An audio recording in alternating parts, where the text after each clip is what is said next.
Hello everyone, and welcome to my Duel Today official news channel. I hope everyone is having a wonderful day. Before we begin, please hit the subscribe button and give this video a thumbs up. Digs from Alex and Theresa. Theresa watches in drooling curiosity as Alex exercises out without a shirt. Has she given his offer to run Bella magazine any more thought? He inquires. She believes living and working together could be challenging, but she would like to take him up on it. Since they are only pals, Alex replies, everything should be alright, though Xander believes they are old enough to handle it. Theresa reminds him they are a little more than just pals. Theresa accepts the position right away, and a perspiring Alex offers her a bear embrace without a shirt. Brady Pub. Chad and Stephanie are having a tense breakfast. Chad takes notice of Everett's account about Lady Whistleblower. Although Stephanie claims to be the one who inspired him to create the good article, he believes it to be ridiculous. Although Chad apologizes for unintentionally labeling Stephanie foolish, he is still curious about Leo's love story. According to Stephanie, Everett accepted Leo's column as a part of his new role as editor-in-chief because it was the most read at the newspaper. Chad believes that Everett should have declined the chance to collaborate with him since he is trying to get close to Stephanie. To be fair, Chad believes Stephanie wants him to feel jealous in order to put pressure on him to pop the question. Stephanie refutes his claims, stating that she is looking for a partner who genuinely wants to be with her. Before they say anything they can't take back, Chad makes the decision to cut the talk short. The Spectator.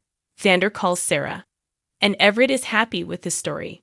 They dispute over legal tactics and agree on the date of the upcoming custody court. Sarah finds it unbelievable that Xander still plans to summon an adversarial witness, such as Eric.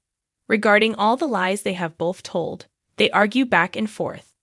Everett and Xander talk about the success of the whistleblower article. They then talk about his recent move to Salem and the financial difficulties the Spectator has been having. For Everett, working with Stephanie's PR agency was a positive move. Horton Square. Steve and Constantine cross paths.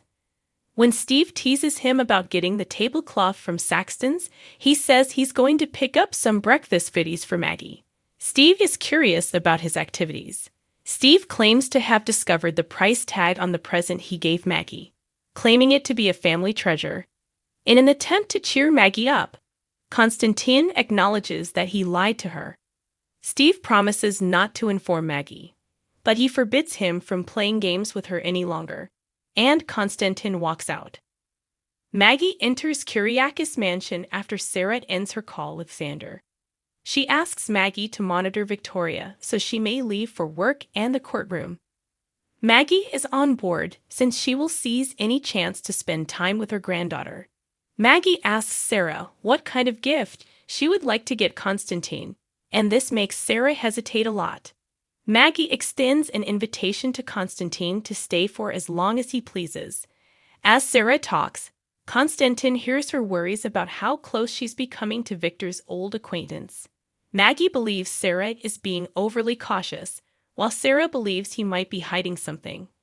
Maggie tells Sarah to mind her own business and insists on showing kindness to Victor's boyhood pal. They express regret to one another, and Maggie requests time to form her own opinion on Constantine.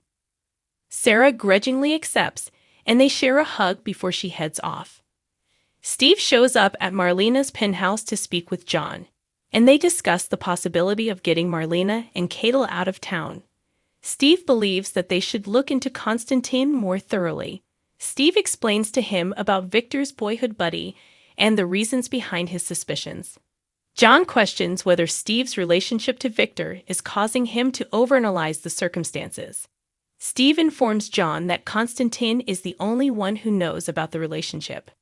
John believes that there might be a method to learn the truth. Brady Pub. When Everett finds Stephanie there, he praises her for the article suggestion. She tells him about her argument with Chad regarding the story. Everett believes Chad ought to be more encouraging of her profession, and that he is being petty. As Alex gets there, he meets Stephanie and Everett. After they introduce themselves, Alex knows that Everett is the man who stalked Stephanie in Seattle. The Spectator. Chad shows up to talk to Xander and makes sure Everett isn't prisoned. He asks Xander right away if he wants to sell his share of the publication. Chad believes that the Horton and Deverox families are not happy with the paper's current path. According to Xander, Gwen was the main source of those problems, but things have improved. He continues by criticizing Chad, claiming that it appears he wants the publication to terminate Everett due to jealousy. Chad makes a big offer, but Xander says he has to hold onto his legal company because of the custody dispute with Sarah. Digs between Alex and Theresa. After Alex leaves for the workplace, Theresa phones Kimberly to let her know the most recent developments. When Konstantin knocks, they hang up. He believes that the time has come to reveal Alex and Xander's true identities to the public. Theresa doesn't see why he would give up the money now. But Konstantin mentions that he might be able to get his hands on Maggie's share of the wealth. Theresa won't allow him to use Maggie for his own gain. She should calm down, Konstantin advises, since he has only shown kindness to the widow Kyriakis. He tells Theresa about his possible problems with Sarah and asks her to handle them. Maggie receives flowers from Konstantin when he returns to the estate. She talks about her talk with Sarah and states that she is unable to accept the bouquet. Konstantin offers to monitor Victoria and states that they are Victor's tomb. He pours himself a drink after she accepts his offer. While Konstantin is away, John believes he should take a journey to Greece and interview some of Victor's pals. The explanation of Everett's coma has won Alex over. Alex tells the newbie to stay off Chad's bad side for hanging around with Stephanie too much before he leaves. She describes her relationship with Alex before Chad. Chad phones a stranger and for assistance. When Xander gets to the hospital, he asks Sarah what on earth she is doing.